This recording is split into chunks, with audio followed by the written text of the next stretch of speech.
ಜಗನ್ಮಾತೆ ಆದಿಶಕ್ತಿ ನನಗೆ ಸಾಕಷ್ಟು ಸಿರಿ ಸಂಪತ್ತು ಆಸ್ತಿ ಅಂತಸ್ತು ಎಲ್ಲವನ್ನೂ ದೊರಕಿಸಿಕೊಟ್ಟಿದ್ದೀಯಾ. ಆದರೆ ಮದುವೆಯಾಗಿ 3 ವರ್ಷ ಗತಿಸಿದ್ರು ಕೂಡ ಒಂದು ಸಂತಾನ ಭಾಗ್ಯವನ್ನು ಕರುಣಿಸಲಿಲ್ಲ ನೀನು. ನಾನು ನಿನ್ನಲ್ಲಿ ಬೇಡಿಕೊಳ್ಳೋದು ಒಂದೇ ತಾಯಿ, ಆದಷ್ಟು ಬೇಗ ನನ್ನ ಮಡಿಲಲ್ಲಿ ಒಂದು ಮಗುವನ್ನು ಕರುಣಿಸಿಕೊಟ್ಟು ಈ ನಮ್ಮ ಮನೆಯ ನಂದಾದೀಪ ಬೆಳಗುವಂತೆ ಆಶೀರ್ವಾದ ಮಾಡು ತಾಯಿ, ಆಶೀರ್ವಾದ ಮಾಡು.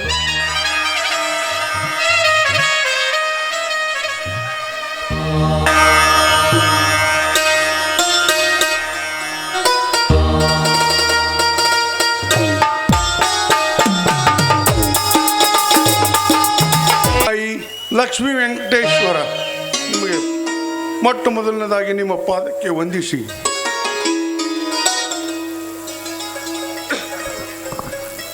ಕಳಬೇಡ ಕುಳಬೇಡ, ಅನ್ಯರಿಗೆ ಅಸಹ್ಯ ಪಡಬೇಡ, ತನ್ನ ಬಣ್ಣಿಸಬೇಡ, ಇದರೂ ಹೊಳೆಯಲು ಹೋಗಬೇಡ.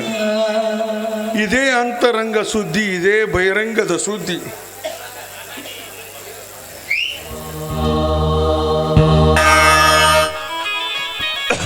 ಇಡೀ ಸಮಾಜವನ್ನು ಒಂದುಗೂಡಿಸಲು ಹೋಗಿ ಇಡೀ ತಮ್ಮ ಜೀವನವನ್ನೇ ಮುಡುಪಾಗಿಟ್ಟಿರುವ ಕಣ್ಣೇರಿ ಶ್ರೀ ಕಾಡಸಿದ್ದೇಶ್ವರ ಅಪ್ಪನವರ ಪಾದಕ್ಕೆ ಮೊದಲು ನಮೋನ್ನಮ ಸಲ್ಲಿಸಿ, ಸತ್ಯ ನ್ಯಾಯ ನೀತಿ ಧರ್ಮದಿಂದ ಬದುಕಿದ ಈ ಧರ್ಮಾಪುರವಂತದ ಧರ್ಮದ ಮನೆತನದಲ್ಲಿ ಹುಟ್ಟಿದವನು ನಾನು.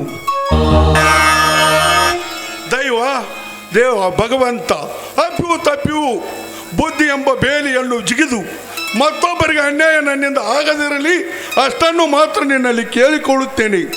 ತಾಯಿ ಲಕ್ಷ್ಮೀದೇವಿ, ತಿರುಪತಿ ತಿರುಮಲ ವೆಂಕಟೇಶ್ವರ.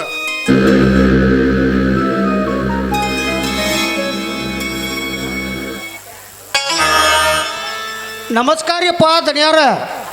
ನಮಸ್ಕಾರ ರುದ್ರ, ನಮಸ್ಕಾರ.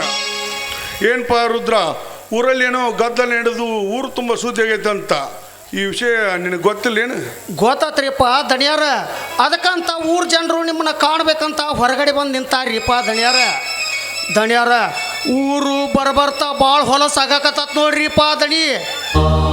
ಆ ತಿಮ್ಮನ ಮಗ ಕಾಳದನಲ್ರಿ, ತಪ್ಪು ಮಾಡ್ಯಾನಂತ್ರಿಪ್ಪ. ಅದಕ್ಕೆ ಅವನ ಎಳ್ಕೊಂಡು ಬಂದಾರ್ರಿ. ಎಲ್ಲಿದ್ದಾರೆ ಕರಿಯವರಣ್ಣ? ಏನಾಗ್ಯ ಹಣ್ಮ ಎಳ್ಕೊಂಬರ್ರಿ ಅವನ. ಏ ಕಾಳ, ಊರಿನಲ್ಲಿ ಏನು ಮಾಡಿದ್ದೀವಿ ನೀ ತಪ್ಪು? ಏನಂತ ಹೇಳ್ಬೇಕ್ರಿಪ್ಪ ದಣಿಯಾರ, ಇವನು ಹಿಂದೊಮ್ಮೆ ಇದ ಊರಾಗ ಕಳ್ಳತನ ಮಾಡಿದ್ದನ್ರಿ. ಮತ್ತ ಜೋಳದ ಗೂಡಿಗೆ ಬೆಂಕಿನೂ ಹಚ್ಚಿದ್ದ. ಅವತ್ತ ನೀವು ಇವನ ಕೈ ಕಾಲು ಮುರಿದು ಕುಂದರ್ಸ್ಬೇಕಾಗಿತ್ರಿ ದಣಿಯಾರ. ಆದ್ರ ನೀವು ಇವನು ಮಾಡಿದ ತಪ್ಪಿಗೆ ಅವತ್ತು ದಂಡ ಹಾಕಿದ್ರಿ.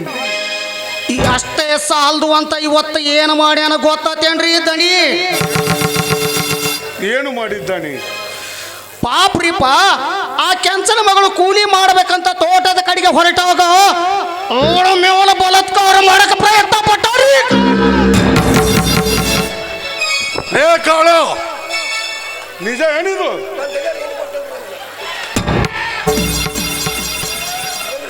ಎಲ್ಲಿ ನಿಂತಿರುವೆ? ಯಾರ ಎದುರಿಗೆ ನಿಂತು ಮಾತನಾಡುತ್ತೆ ಎನ್ನುವ ಸ್ವಲ್ಪ ಆದರೂ ಅರಿವಿದೆ ನಿನಗೆ?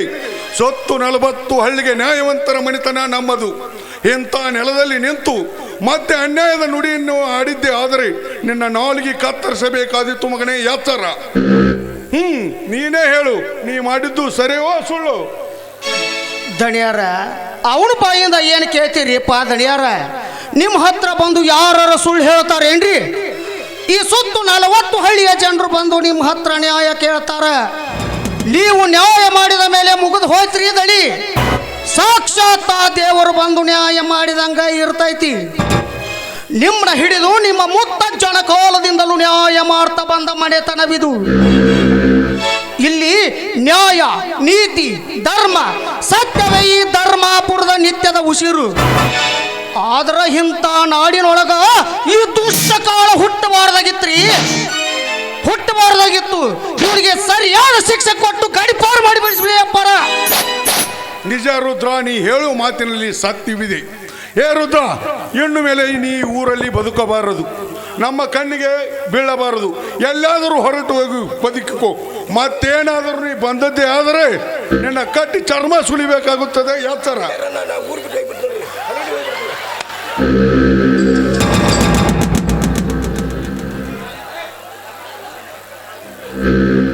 ದಣಿಯರ ಇಂತಹ ಚಿಕ್ಕ ವಯಸ್ಸಿನಾಗ ಎಂತೆಂಥ ಸಮಸ್ಯೆಗಳನ್ನು ಬಗೆಹರಿಸ್ತೀರಿ ಅಲ್ರಿಪ್ಪ ದಣಿಯರ. ನಮ್ಮ ದೊಡ್ಡ ದಣಿ ಹಂಗ ನಿಮ್ಮದು ದೊಡ್ಡ ಗುಣನ ಐತ್ರಿ ದಣಿ. ಪಾಪ ನಿಮ್ಮಂಥ ಪುಣ್ಯವಂತರಿಗೆ ಆ ದೇವರು ಮಕ್ಕಳ ಸಂತಾನ ನೀಡಲಾರದ್ದು ಒಂದ ಮಹಾಪಾಪ ರೀಪ, ಅದೊಂದ ಮಹಾಪಾಪ. ನೀವು ನಿಮಗೆ ಒಬ್ಬ ಮಗ ಹುಟ್ಟಿ ನಿಮ್ಮಂಗ ನ್ಯಾಯ ಹೇಳುವ ಒಬ್ಬ ಸಣ್ಣ ದಣಿ ಆಗಬೇಕು ಅಂತ ನನ್ನ ಆಸೆ ಐತ್ರಿ. ಆ ಆಸೆಯನ್ನು ಆ ತಾಯಿ ಲಕ್ಷ್ಮೀ ದೇವಿ ಎಂದು ನೆರವೇರಿಸಿಕೊಡ್ತಾಳೋ ಏನೋ. ನೋಡು ರುದ್ರ, ನಮ್ಮ ಮದುವೆಯಾಗಿ 3 ವರ್ಷ ಕಳೆದರೂ ನಮಗೆ ಮಕ್ಕಳ ಸಂತಾನ ದೊರೆಯಲಿಲ್ಲ. ಹಾಗಂತ ಚಿಂತೆ ಮಾಡುವ ಅಗತ್ಯನೂ ಇಲ್ಲ. ಈ ಊರಲ್ಲಿರುವರೇ ನನ್ನ ಮಕ್ಕಳು, ದೀನ ದಲಿತರೇ ನನ್ನ ಬಂಧು ಬಾಂಧವರು ಎಂದು ತಿಳಿದುಕೊಂಡು ಹೋದರಾಯಿತು. ನಿಮ್ಮಂಥ ದುಡಿಯುವ ಆಳು ಮಕ್ಕಳೇ ನಮ್ಮ ಮನೆ ಮಕ್ಕಳೆಂದು ತಿಳ್ಕೊಂಡು ಹೋದರಾಯಿತು. ಎಂತಹ ಮಾತು ಮಾತಾಡ್ತೀರಿ ದಣಿಯಾರ, ಎಂಥ ಮಾತು ಮಾತಾಡ್ತೀರಿ. ನೀವು ಎಷ್ಟ ಪ್ರೀತಿಯಿಂದ ನೋಡಿಕೊಂಡ್ರು ನಾವು ನಿಮ್ಮ ಮನೆಯ ಮಕ್ಕಳಾಗೋದಿಲ್ರಿಪ್ಪ ದಣಿಯಾರ. ನಿಮಗೆ ಈ ನಿಮ್ಮ ಮನೆ ತನಕ ಒಬ್ಬ ವಾರಸ್ದಾರ ಬೇಕೇ ಬೇಕ್ರಿ. ಅದಕ್ಕೆ ನಾನು ದಿನನಿತ್ಯ ದೇವರಿಗೆ ಬೇಡ್ಕೋತೀನಿ ರೀ ಅಪ್ಪ, ನಿಮಗೆ ಒಬ್ಬ ಮಗ ಹುಟ್ಟಿದರೆ ಈ ಊರಲ್ಲಿರುವ ಎಲ್ಲ ದೇವರಿಗೆ ತುಪ್ಪದ ಅಭಿಷೇಕ ಮಾಡಿಸ್ತೀನಿ ಅಂತ ಹರಕೆ ಹೊತ್ಕೊಂಡಿರಿ ದಣಿಯಾರ. ಶಭಾಷ್ ರುದ್ರ, ನೀನು ಈ ಮನೆತನದ ಮೇಲೆ ಎಷ್ಟೊಂದು ಅಭಿಮಾನ ಇಟ್ಟುಕೊಂಡಿರುತ್ತೀಯಲ್ಲಪ್ಪ ರುದ್ರ. ಈ ನಿನ್ನಂಥ ಒಬ್ಬ ಮನುಷ್ಯನನ್ನು ಪಡೆಯಬೇಕಾದರೆ ಈ ಮನೆತನದು ಹಿಂದಿನ ಪುಣ್ಯ ಇರ್ಬೇಕು ನೋಡಪ್ಪ.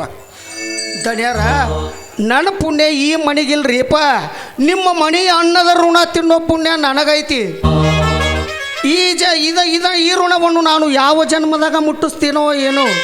ನೋಡು ರುದ್ರ, ಒಬ್ಬರನ್ನ ಒಬ್ಬರು ಮುಟ್ಟಿಸುವ ಕಾಲ ಆ ದೇವರು ಈ ಜಗತ್ತಿನಲ್ಲಿ ಒಂದಿಲ್ಲದೆ ಒಂದು ದಿನ ತಂದೇ ತರುತ್ತಾನೆ. ಅದರ ಬಗ್ಗೆ ಚಿಂತೆ ಬಿಡು, ಒಂದೆರಡು ತೋಟದ ಕಡೆ ಹೋಗಿ ಬಾ, ಮುಂದಿನ ಯಾರು ಕಂಡಾರೆ. ಆಯ್ತಪ್ಪ ದಣ್ಯಾರ, ಈಗ ಕಬ್ಬಂಕ್ರಿ ಚಾಲು ಐತಿ, ಅದನ್ನು ಲೋಡ್ ಹೊರಗೆ ಹಾಕ್ತೀನಿ. ನೀವೇನು ಹೊಲ ಕಡೆ ಬರಬೇಡ್ರಿಪ್ಪ ದಣ್ಯಾರ, ನಾನು ಹೋಗಿ ಬರ್ತೀನಿ. ಆಯಿತು, ಹೋಗಿ ಬಾ ರುದ್ರ.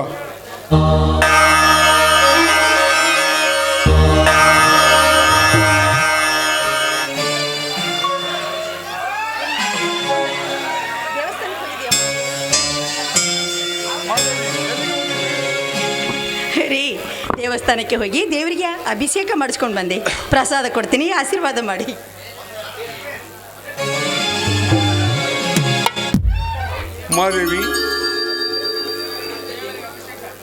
ಮಾದೇವಿ, ನಿತ್ಯ ದೇವರ ಗುಡಿಗೆ ಹೋಗಿ ಹರಿಕೆ ಹೊತ್ತು ಬರುತ್ತೀಯಲ್ಲ, ಮನದಲ್ಲಿ ಏನಾದರೂ ಬೇಡಿಕೆ ಇಟ್ಟಿರುವೇನು? ಹೌದು ರೀ, ನಿಮ್ಮಂಥ ನೀತಿವಂತ ನ್ಯಾಯವಂತ ನನ್ನ ಗಂಡನಾಗಿ ಸಿಕ್ಕದ್ದು ನನ್ನ 7 ಜನ್ಮದ ಪುಣ್ಯ ಅಂತ ಭಾವಿಸಿದ್ದೀನಿ. ಆದರೆ ಮದುವೆಯಾಗಿ 3 ವರ್ಷ ಗತಿಸಿದ್ರು ಕೂಡ ಒಂದು ಸಂತಾನ ಭಾಗ್ಯವನ್ನು ಕರುಣಿಸಲಿಲ್ಲ ಭಗವಂತ. ಅದಕ್ಕೋಸ್ಕರವಾಗಿ ದಿನ ಬೆಳಗಾದರೆ ಸಾಕು ಪೂಜೆ ಪುನಸ್ಕಾರ ಅಭಿಷೇಕ ಅಂತ ಮಾಡಿಸ್ತಾನೆ ಇರ್ತೀನಿ. ಯಾಕೆಂದರೆ ನನ್ನ ಹೊಟ್ಟೆಯಲ್ಲಿ ಒಂದು ಮಗು ಹುಟ್ಟಿದ್ರಿ ನನ್ನ ಜನ್ಮ ಸಾರ್ಥಕವಾಗತ್ತೆ ಅಲ್ವೇ? ಮಾದೇವಿ, ಇಲ್ಲದ ಆಸೆಗಳನ್ನು ಕೈ ಬೀಸಿ ಕರೆದು ಮನಸ್ಸಿಗೆ ನೋವು ಮಾಡಿಕೊಳ್ಳಬಾರದು. ಈ ಕಲಿಯುಗದಲ್ಲಿ ಹುಟ್ಟುವ ಮಕ್ಕಳು ರತ್ನಗಳಾಗಬಹುದು, ಇಲ್ಲ ನವರತ್ನಗಳು ಆಗಬಹುದು. ಅಪ್ಪಿ ತಪ್ಪಿ ಹುಟ್ಟಿದರೆ ಮನೆಗೆ ಕೊತ್ತು ತರುವ ಮಕ್ಕಳು ಆಗಬಹುದು. ಹೆತ್ತವರ ಕತ್ತನ್ನೇ ಕತ್ತರಿಸುವ ಕಟುಕರು ಹುಟ್ಟಬಹುದು. ಅದಕ್ಕೆ ಇಲ್ಲದ ಬೇಡಿಕೆಯನ್ನು ಬೇಡುವುದು ದೇವರಲ್ಲಿ ನಿಲ್ಲಿಸಿ ಬಿಡು. ಬರುವ ಭಾಗ್ಯವಿದ್ದರೆ ದೇವರು ತಾನಾಗಲಿ ಕೊಡಲಿ. ಅಂದ್ರೇನ್ರಿ ನಿಮ್ಮ ಮಾತಿನ ಅರ್ಥ? ಎಲ್ಲಿ ನಾನು ಮಾಡುತ್ತಿರುವ ಪೂಜೆ ಪುನಸ್ಕಾರ ಎಲ್ಲವೂ ವ್ಯರ್ಥವಾಗಿ ಬಿಡತ್ತಂತನಾ ನಿಮ್ಮ ಮಾತು? ಇಲ್ಲ ರೀ, ಆ ರೀತಿ ಆಗೋದಕ್ಕೆ ಸಾಧ್ಯವಿಲ್ಲ. ಯಾಕೆಂದರೆ ಇಂದೆಲ್ಲ ನಾಳೆ ಆದರೂ ಆ ಭಗವಂತ ನನಗೆ ಒಂದು ಮಗುವನ್ನು ಕೊಟ್ಟೇ ಕೊಡ್ತಾನೆ. ನಾಳೆ ನಮಗೆ ಹುಟ್ಟುವ ಮಗುವೆ ಈ ಮನೆಗೆ ನಂದಾದೀಪ. ಅವನು ಕೂಡ ನಿಮ್ಮ ಹಾಗೆ ದೊಡ್ಡವನಾಗಿ ದೊಡ್ಡ ವ್ಯಕ್ತಿಯಾಗಿ ಈ ಮನೆತನದ ಕೀರ್ತಿ ತರುವುದರಲ್ಲಿ ಯಾವ ಸಂದೇಹವೂ ಇಲ್ಲ ರೀ. ನಿನ್ನ ಆಸೆ ಪೂರೈಸಲು ಮೊದಲು ಆ ದೇವರು ಕಣ್ಣು ತೆಗಿಬೇಕಲ್ಲ ಮಾದೇವಿ. ಈಗಾಗಲೇ ಆ ದೇವರು ಕಣ್ಣು ತೆರೆದಿದ್ದಾನಲ್ಲ. ಅಂದ್ರೆ ನಾನೀಗ 3 ತಿಂಗಳು ಗರ್ಭಿಣಿ ರೀ. ಹೌದ್ರಿ, ಹೆಚ್ಚಿಗೆ ಕೇಳಬೇಡ್ರಿ, ತುಂಬಾ ನಾಚಿಕೆ ಆಗತ್ತೆ. ಮಾದೇವಿ, ಮೊದಲು ನೀ ನಾಚುವಾಗ ಬರೇ ನನ್ನ ಮನ ನಗುತ್ತಿತ್ತು. ಆದರೆ ಇಂದು ಈ ನಾಚಿಕೆ ನಿನ್ನ ಸೌಂದರ್ಯ ನೋಡಿ ನನ್ನ ಹೃದಯದ ತಂತಿಗಳು ಸಪ್ತ ಸ್ವರಗಳಿಂದ ಮೀಟಿದಾಗ ಆಯಿತು ಮಾದೇವಿ, ಮೀಟಿದಾಗ ಆಯಿತು.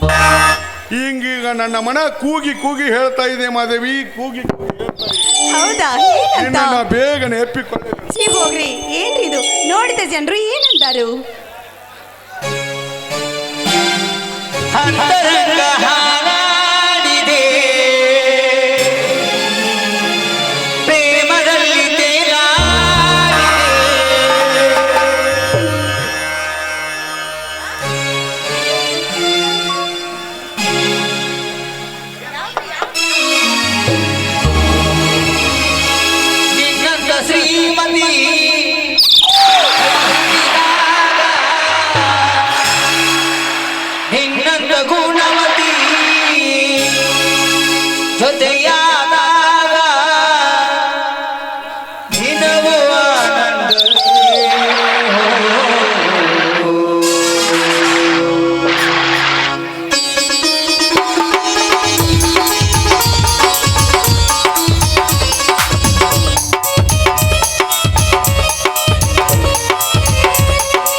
ಹುಡುಗರಿಗೆ ಕೈ ಮುಗಿದ